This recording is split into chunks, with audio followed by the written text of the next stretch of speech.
EVOS is a surprise. Sa sobrang daming power picks, RSG played it safe with their picks. Inuna muna nila yung mga side lane picks nila. Yeah, that is very surprising, no? Hindi nila kinuha ang Ruby, hindi nila kinuha ang Pakito. Pero another dead lane matchup in the XP lane. If ang Blue ay mapupunta sa XP against this Uranus, maghihilan lang tong mga to, magpiprizan ng lane. Pwede na nating kalimutan saglit na meron tayong XP lane. Tapos panoorin lang natin kung anong mangyayari sa gold lane and mid lane. That is just the sad truth of XP lanes right now. Talagang sustainan lang kung ganito ang matchup. Now, 12 seconds to choose kung ano ang sunod na two heroes ng next play EVOS. Clint versus Brody muli ang ating matchup, similar to Game 1. Pero nanakawin ng next play EVOS ang Kagura ni Aqua. Surprising that next play EVOS still did not pick up the Edith. So baka tanggalin na yun ng RSG going to the second phase. So still a lot of options. Wala pang jungle picks nakita. So I think next play EVOS and RSG, they're both putting a lot of importance sa mga jungle picks nila. Ayaw nila ma-outpick in the jungle. If you pick up a Pakito na alam na ng next play EVOS, magiging jungle yan kasi meron na silang Uranus. So baka roam pick for light.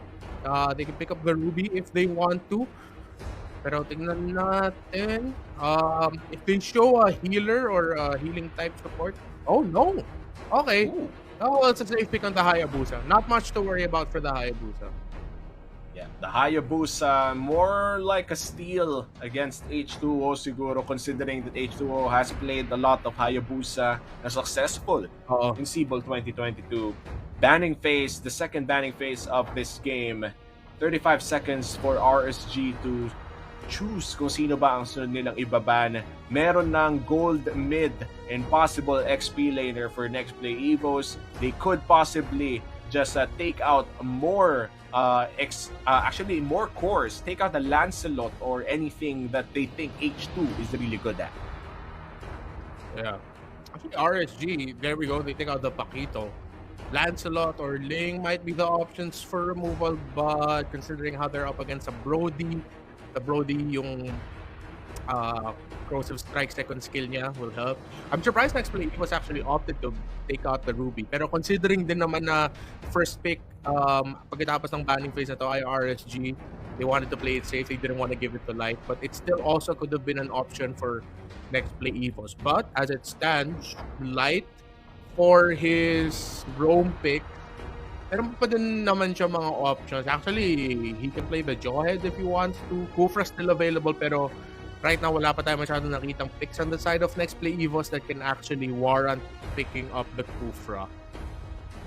Jawhead ban coming in from RSG Philippines. Parang binibigyan na nila ng signal na, sige, pag nag-Kufra kami, wala ka ng panagot na Jawhead. So next play EVOS, siguro pinag-iisipan na nila kung tatanggalin ba nila yung Kufra, and that severely limits the amount of position 5s that we actually can play in this game number 3. Men, mukhang may makikita tayong Atlas at mga iba pa. Oh, baka. Next play EVOS have a record of Akai with them, but let's see if RSG's fourth pick will warrant an Akai pick up. Ruby's gone for Cadenza. Cooper's gone for Cadenza. Pwede rin naman sila well, even though hindi pa natin makita, baka isipin mo, baka tank glue to. Could be a post 5 glue. Edith bukas rin, baka may post 5 Edith dito si Cadenza. So actually there are still a good amount of options. Yung mga Rafaela, dyan pa. Estes if they want to, if yun gusto nila. Grabe, RSG, kinukuha yung mga roamers talaga. Wow, Lolita. And now, konti na lang ang option for next play EVOS. Feel like this should be an Edith pick already for them despite may Lolita sa kabila, because right now, stat-wise talaga napakaganda ng Edith, especially kapag nakapag-stack ka ng armor, that Hayabusa, that Brody, mahihirapan talaga sila sa'yo. But let's see kung anong magiging choice ni Coach Zico this game around. Nararamdaman ko yung tension. Hindi ko alam kung ako lang ba parang tensionado yung draft na to eh. Yeah, it is. High tension draft. Hinihintay ko rin yung baka maging pick. Uy, Saber ulit. Okay. Run it back. Backline pin down para sa Brody and Hayabusa. And they pick up the Grok. Double tank setup para sa next play EVOS. They need a lot of burst para sa ano nila, para sa mid lane nila. Farsa will be tough to play here with the Saber. Oh. Ano kaya ang pipiliin ng RSG Philippines? Ang hirap nung mag-guess, no? Kasi this is already this is the reason why we have professional coaches at kung bakit hindi tayo professional coach. Napakalupit ng mga coaches ng ating SIBOL 2022 teams, and we just have to wait and see kung ano ba talagang choices nila. The Lilia will be the matchup against that Kagura. Yep. Lilia pick up. Any other pick would have a really difficult time. Mahirap mag-Eve dito, mahirap mag-Farsa dito. So they pick up the Lilia. Considering looking at the lineup of next play EVOS, they have a lot of burst. At least merong black shoes yung Lilia para ma-reset yung damage na yun. Force out ultimates, and that could be a very big thing para sa RSG Philippines. Great drafting from both sides. The Lilia pickup answers what they needed. Kailangan nila ng burst magic damage. This Grok and this Glue will be rocking support emblems. Baka Avarice, as we've seen, Glue XP laners, tas yung pull yourself together para sa Grok. So they won't have the same tankiness as having a tank emblem, but once they have their items built up, manenegate nila unti yung damage output ng RSG, but not so much. So again, what a draft by both sides. Lilia was a great first pick, a last pick by RSG. And this is a crucial game 3 dahil kung sinong mananalo dito ay mapupunta na sa match point na talagang nakakapagbigay ng pressure sa kung sino man yung hindi mananalo this game number 3. At huwag na nating patagalin pa, pasok na tayo sa Land of Dawn for game 3 between RSG Philippines and Next Play EVOS, with both teams securing a victory already. Now, nakita mo si Cadenza at si Light. It's like, hello, it's me. Alam ko nandyan ka. Tayo na naman. Itong dalawa na naman eh. Tayo na naman. Mukhang 5 games tayong ganito. Oo. Pero tama din naman yung ginagawa nila. I think for Light and Cadenza, parang in terms of playstyle and ano yung role nila para sa team, hindi sa pag-Roma, pero in terms of like setting up. Alam nila yung teams nila mataas yung dependency sa kanila para makaikot sila sa mapa, para makagalaw, para makahanap ng opportunity to get a kill or a team fight win. So, kaya lagi sila yung dalawa na yung nakita natin magkalapit. And Light, no, talagang ginugulo si H2. So, tinawag niya ni H2, Cadenza, ka nga dito. Si Light, kanina pa ako ginugulo. And now, binabantayan na ni Cadenza, minimirror na niya si Light in his rotation. And usually, no, kung hindi mirror ang sagot ng mga tanks sa isa't isa, naghihiwalay talaga sila. Yung isa gumagawa ng crossbar play sa Apple P siya. Yelly Hayes, very low on HP. Pero alam naman natin, atapang tao to. Demon Kite, nag-aanap ata ng play with a shadow kill. First blood for RSG Philippines. Actually, we weren't able to see the kill, but what happened was Demon Kite dumaan siya sa purple buff area ng next play EVOS. Nakapag-shadow clone siya. And of course, the shadow clone reached right beside Yelly Hayes, yung Kagura, and Demon Kite was just able to finish the job. And yun talaga ang kailangan mong isipin kapag level 4 na ang isang Hayabusa. Kung magre-recall ka, siguraduhin mong walang biglang dadating RSG Philippines because of that kill. You're going to have a positional advantage, or in fact, 50-50 nga ang control over this turtle area. H2O though, going back to his purple, which means RSG, they have control over his turtle. Yeah. And also, next play EVOS, they understand na nahirapan si Yelly Hayes sa mid lane dahil nga si Aqua on that Lilia will be a match-up difficulty for Akagura. And good attempt by Oreshi na ma-disrupt, pero wala siyang retry. It is gonna be Demon Kite who gets the turtle without a problem. And now Demon Kite will be invading the red side, the orange side jungle of RSG, of Next Play EVOS rather. Makakanakaw siya ng konti. And ganun din naman ang ginagawa ng H2. So a lot of vertical jungling na nakikita natin from both junglers. Talagang nag-aagawan sila kung meron silang makita. And now, I think a good amount of who will win the objective fights is sino ba makakalamang sa isa't isa sa mid lane. Aqua and Haze have such important roles in the team fights that mabilis din naman sila parehas mag-wave clear. Pero pag nagbabato ng payong isang Kagura, yun yung most vulnerable yung Kagura. Pero at the same time, if Aqua isn't careful, baka yung payong na yun, may yun yung overturn siya. Oh, shadow kill with a quad shadow. Pero nasa low ni Yelly Hayes ng konti. Munti ka na si Cadenza doon. No, good catch by Yelly Hayes na na-split yung damage ng shadow kill sa kanya. That could have been a crucial kill, no? Snowball na sana si Demon Knight if he did get a kill there. But what's surprising right now is next play EVOS, they can't seem to find an opportunity considering na alam naman natin Saber, one of the best early game assassins. Yeah. And one Saber triple sweep ultimate ang magiging game changer para sa next play EVOS. Si H2 naman nakakapag-farm na maayos, undisrupted, no deaths yet. So, again, triple sweep can still change the game para sa NXP. And they're stealing away some camps from RSG Philippines. This could be a massive rotation towards Mr. Manao here. Yaknu, they're gonna go for the attack first. At mukhang babagsak na ang Lolita with the turtle control going to the hands of next play EVOS. Aqua looking for a possible play here. Heptasis pick up from H2O. RSG Philippines, for some reason, despite losing out, may control pa rin sila sa turtle. Yeah, good block by Cadenza using the Guardian's Barrier. Kasi kung nakaabot yun sa Demon Knight, hindi magre-reset yung turtle. Pero dahil na-block ni Cadenza, yung daan ng turtle, he had to get out of the range, so na-reset siya. And for NXP, nag-back out sila kasi tatlong ultimate na expend nila para sa pag-takedown ni Light. So they know RSG Philippines could have stolen it!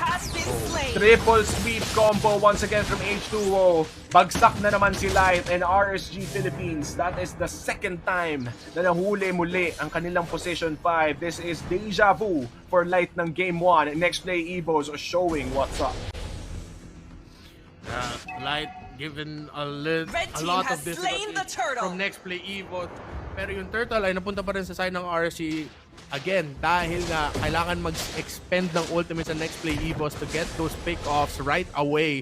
Without the triple sweep, without the wild charge, kahit na 3 versus 1 with that Hayabusa there, you're running the risk of the turtle getting stolen. So, buti lang next play EVOS also understand that even though naka-pick off sila, hindi nila pinaforce yung turtle na yun kasi mas delikado pa yun if they're gonna do that without their ultimates. And now, next play EVOS, they are behind by 1k gold against RSG Philippines despite lamang sa kills. This is mostly because of turret shielding na nasimot ata ng RSG Philippines. Let's see on how next play EVOS could try to actually capitalize from the power spike that they have. Ito na nga. Light, nako, mag-ingat-ingat ka. Yun yung mga yung caster vision natin na ano tayo para sa mga players, ang daming miyembro ng NXP doon. Ayan na naman, pero sabi wag naman si Light, yung isa naman, si Yakno ang bumagsak. And Donut looking for some damage here on Demon Knight, pero sadly, the shadow kill was already used up. Hindi namatay si Donut. May nagdidelarski move sa gitna, may dumerman ka. Nakita ko si Kenji. Pero wait na nga, Aqua, very low HP. Hindi na ata nakapag-black shoes. Wala nga atang black shoes nung time na yun. I'm checking right now. Men, pinasabog ng next play EVOS. Actually, ginamit niya ako yung black shoes niya. Naibalik siya sa tabi ni H2, which was just easy burst for him.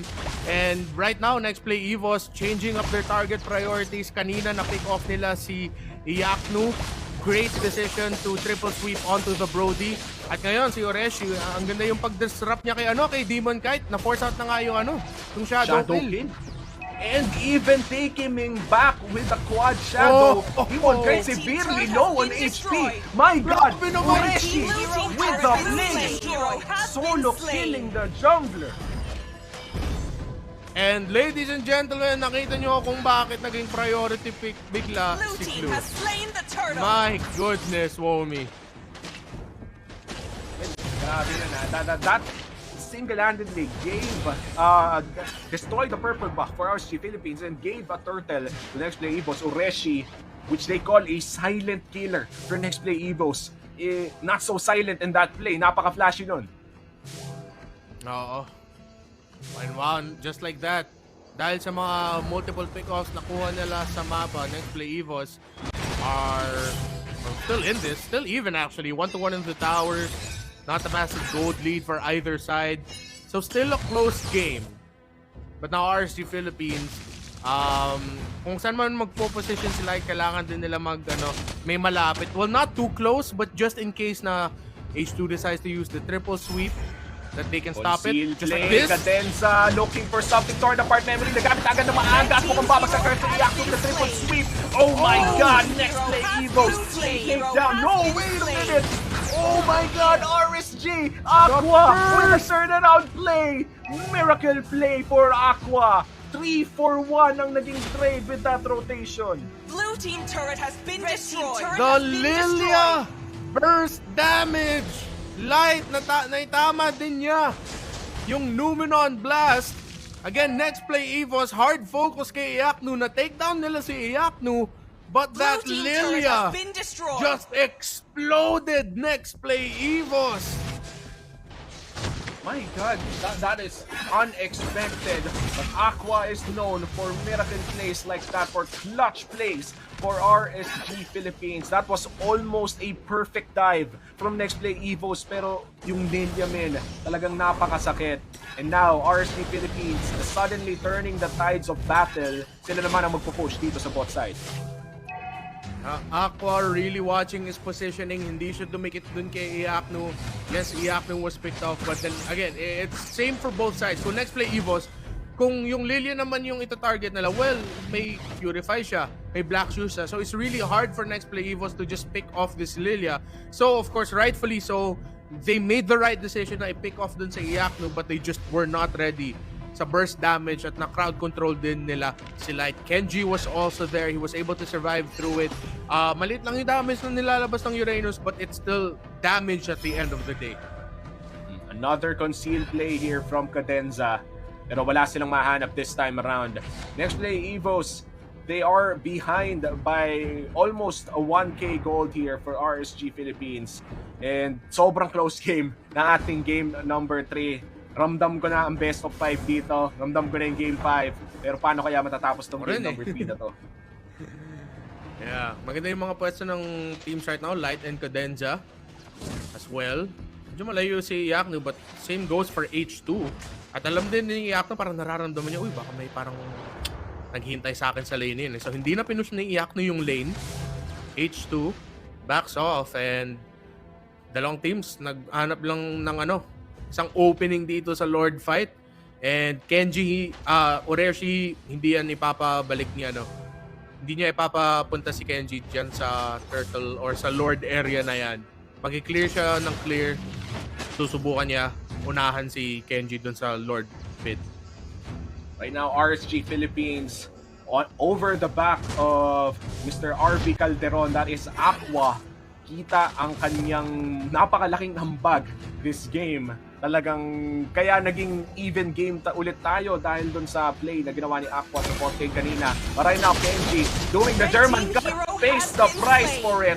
Immediate Lord take here for RSG Philippines. Cadenza looking for the wild charge. A two-man knockup. Ureshi trying to disrupt. Sino kaya makakasecure ng Lord? Masisecure ni Demon Sky. Wow! Bumagsak na si Kenji. Magbabayad ba sila ng pandandag? Mukhang hindi na. RSG, they secure the Blue Lord. team turret has been destroyed. What a take by RSG Philippines. So nakita na ni Kenji at nakita nila na, uy, tatlong miyembro nandito. Umalis sila Donut, si Applebeesia, at saka si H2 para ma-pick off si Kenji. Of course, understandable kung bakit nila ginawa yun.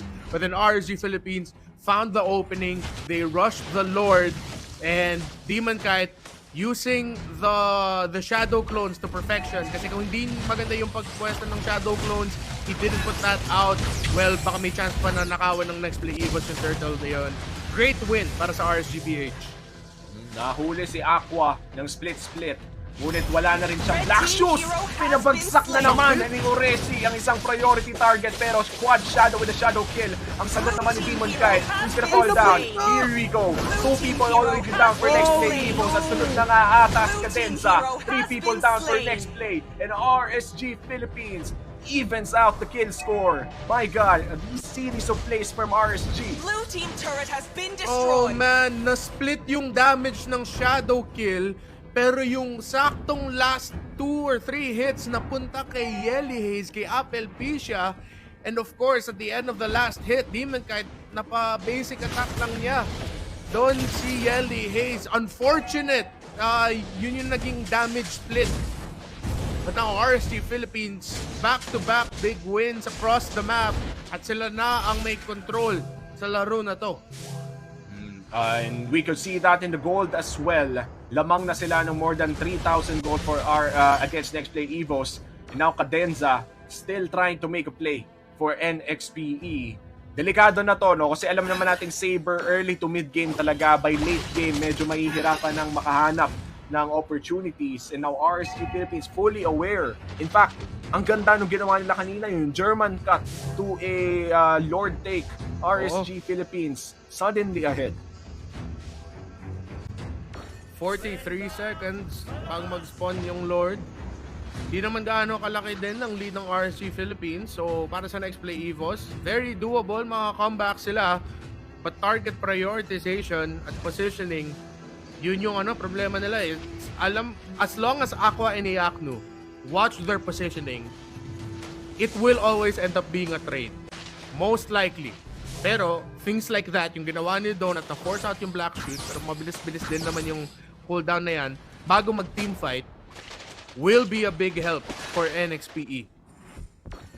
And kita rin natin, no, yung impact na nawawala kapag nakakapitas si Ureshi. Kanina napitas niya si Demon Kite at kanina rin naman napitas din niya si Aqua. So Ureshi definitely playing really well this game.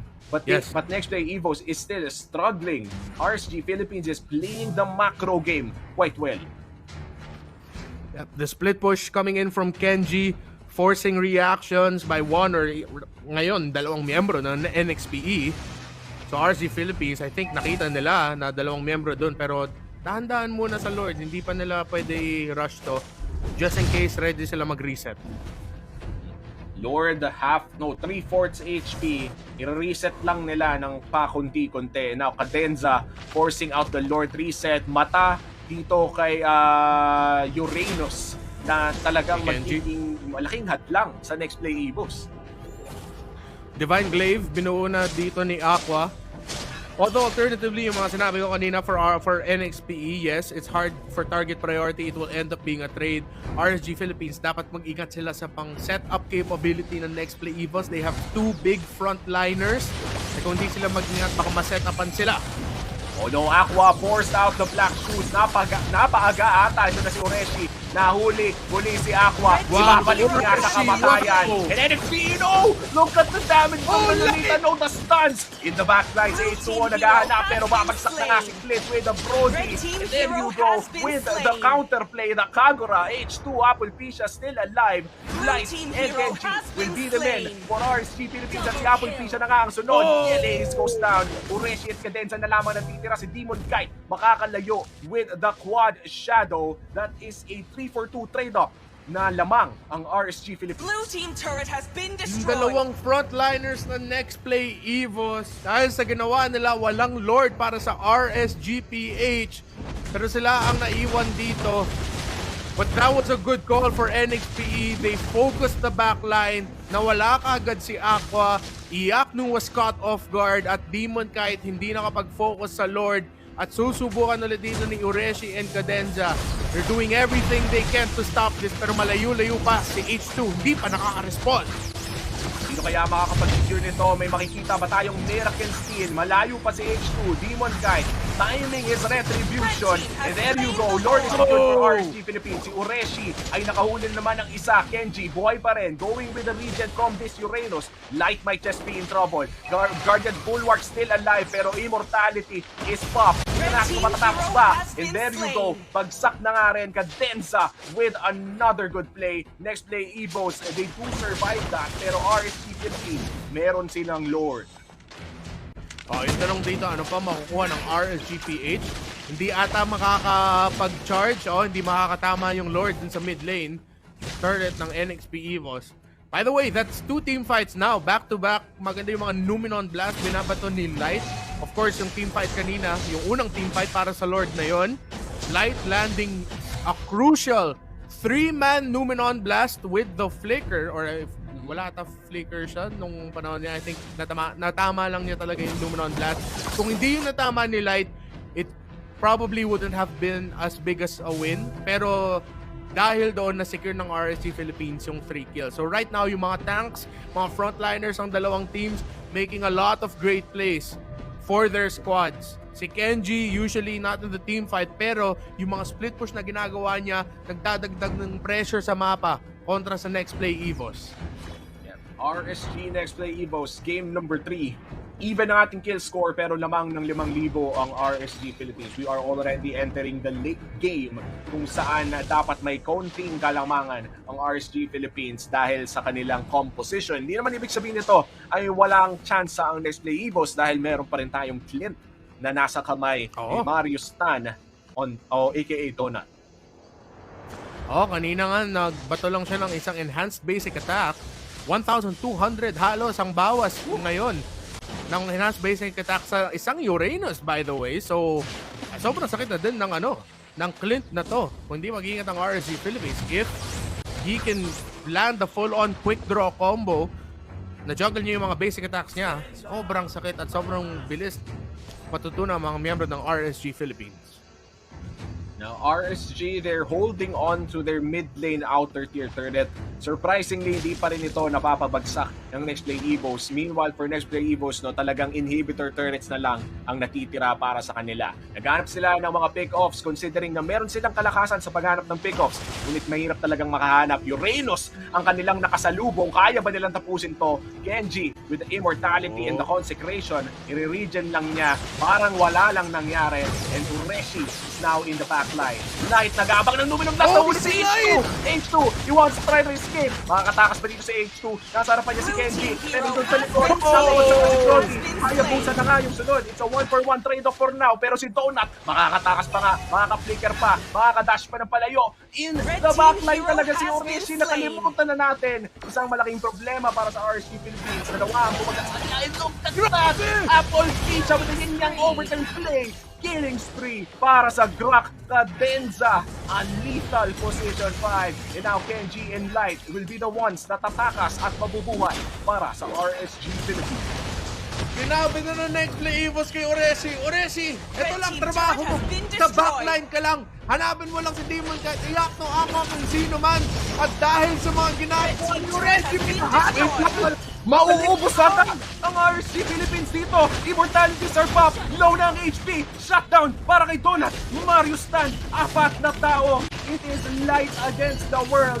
Demon Kite is alive. 5 seconds on Aqua. Can the miracle play happen for RSG Philippines? Na-cancel yung Numenon Blast. They're going for the base shadow. They won't do anything. Let's play EVOS. Next game number 3. What a game! What a series!